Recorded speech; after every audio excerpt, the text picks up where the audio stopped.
bar witnessing. Tears fled the head, I'm waiting, I guess she tweet, I guess she confess. She thinking less, not drinking less. Bathroom says, best it gets, spontaneous. I stereotype, put to rest tonight. Imagine, believe, and achieve, it works. Skyrim as a rise like fireworks. Hello, everybody, and welcome to After the Storm. I'm your host, Matt Clark, and we're talking about the Thunder Knicks game tonight. Which, by the way, Happy New Year! Hopefully, everybody is having a safe New Year's Eve thus far, and going to bring in a great New Year's Day. And the Thunder certainly have started the new year off or ended the 2021 on a great note, winning 95-80 against the Knicks, improving to 12-22 on the year. And I will say thus far it's been a fantastic year for the Thunder, I think. They've done a fantastic job of doing everything, the little bitty things that I think that it takes to be successful. And I like what I've seen thus far from the Thunder. Okay, for tonight, let's talk about things. Part of my keys for the game is running our half-court offense effectively, transitional defense, offensively and defense, as far as how we're getting easy basket on the offensive end, defensive end, limiting their easy baskets, allowing them to get into easy offensive sets and get into a rhythm. And I think defensive stops really helps that. And then also finishing at the rim and not passing out so much, kind of like what we did against Phoenix the other night. We were making great strides. We were in the game as long as we were attacking the basket. And then once we get 2 feet from it, we all of a sudden we decide we want to pass the ball. Really? Seriously? I mean, is that what we want to do? No, that's not what we want to do. But that's what the Thunder did, so we got to fix that. Now, in the first quarter, I want to say that SGA did a great job of keeping us under control. We got down 10-3. The Knicks started out 10-3 run on us, and then SGA took over. We had other guys sitting up there deciding they want to be the stars of the show and taking shots and doing things. And I thought SGA did a great job of grabbing the ball, going, "Hey, okay, guys, let's settle down. Let's let the offense run through me." And once they did that, hey, Thunder went on a run, and we finished 23-20 at the end of the first quarter. But I want to say it's more than SGA. When SGA starts going, like I've said all along, when SGA starts going, what ends up happening? The Thunder end up making great decisions offensively. Everybody's not trying to take the ball one-on-one. They're letting the offense come to them, taking a wide-open three or taking a mid-range or catching it in, or when you catch the ball, guys running at you, pump fake, go by him, floater, teardrop, layup, whatever you want to do. Thunder's done a great job of that, which allowed us to go up 23-20 at the end of the first quarter.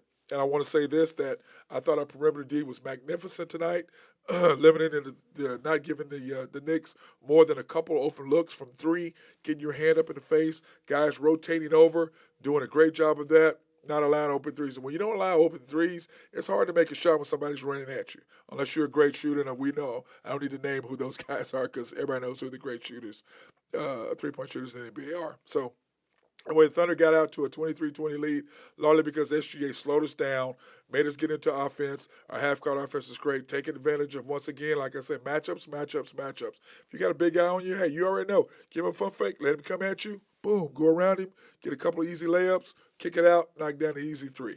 Okay, second quarter, I want to say that what I thought about the Thunder was we did a great job on the defensive end getting easy baskets in transition in the second quarter.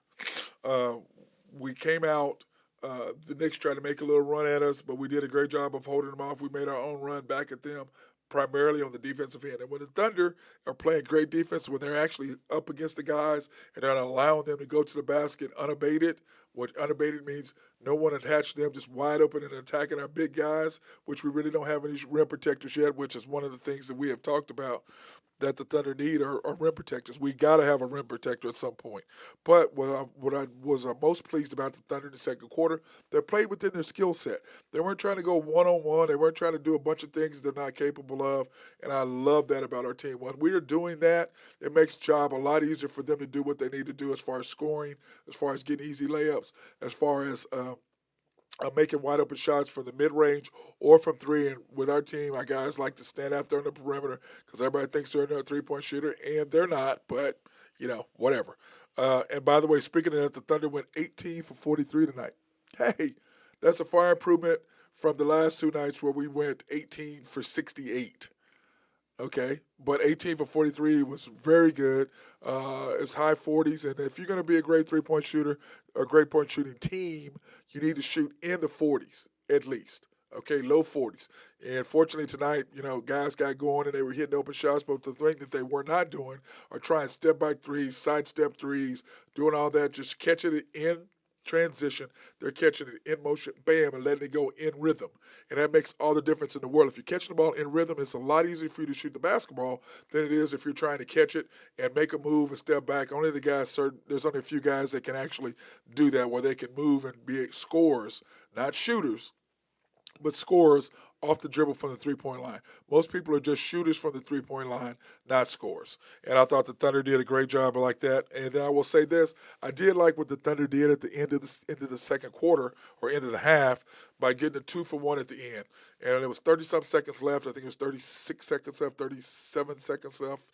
And the Thunder got up, and SGA did a nice job getting a shot up with 32 seconds left, which meant what? We got the ball back. Now, that being said, Knicks got a basket at the end, and we did a poor job of coming back down with 7 seconds left and the ball.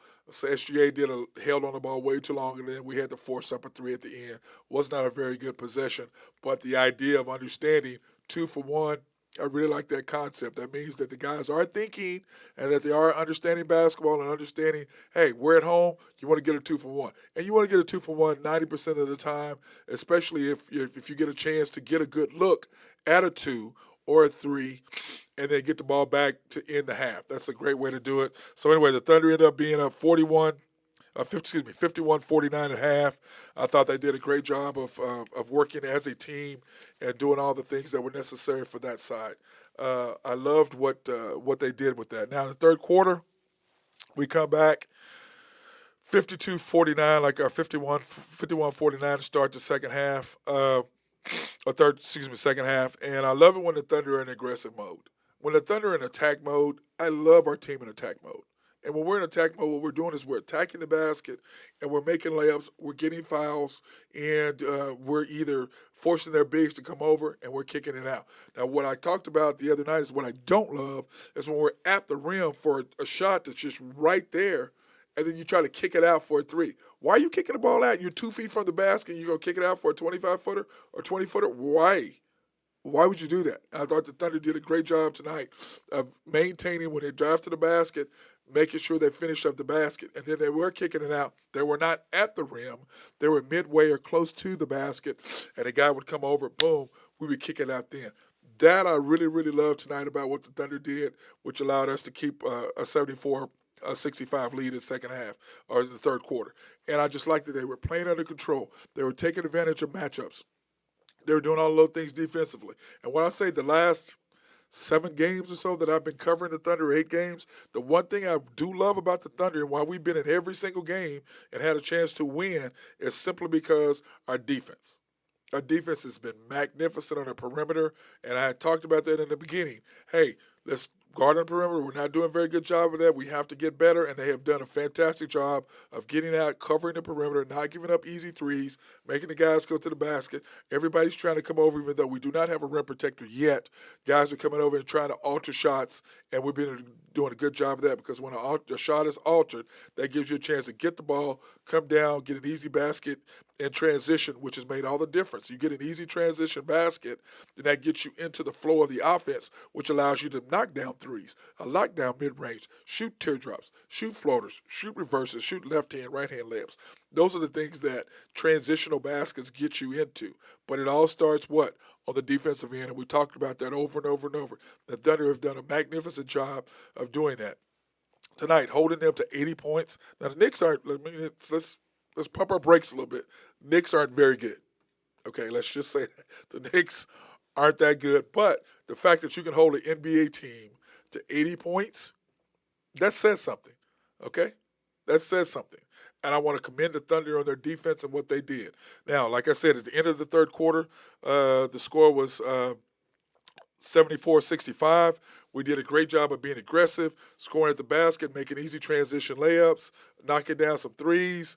I think we knocked down, 5 threes that quarter, and I loved what the Thunder was doing. I mean, they really attacked the basket. They really took advantage of opportunities and taking advantage of matchups. And like I said in one of my very first live streams, Matchups, matchups, matchups. If you got a matchup, hey, take advantage of it. Just don't try to take a guy one-on-one when it's one of their best defensive players. Why would you try to do that? Why not pass the ball, kicking the ball around, maybe drive, kick it out? They have to rotate. Boom. All of a sudden, now we do have a matchup with Jerome on somebody or Dort on somebody, SJ on somebody.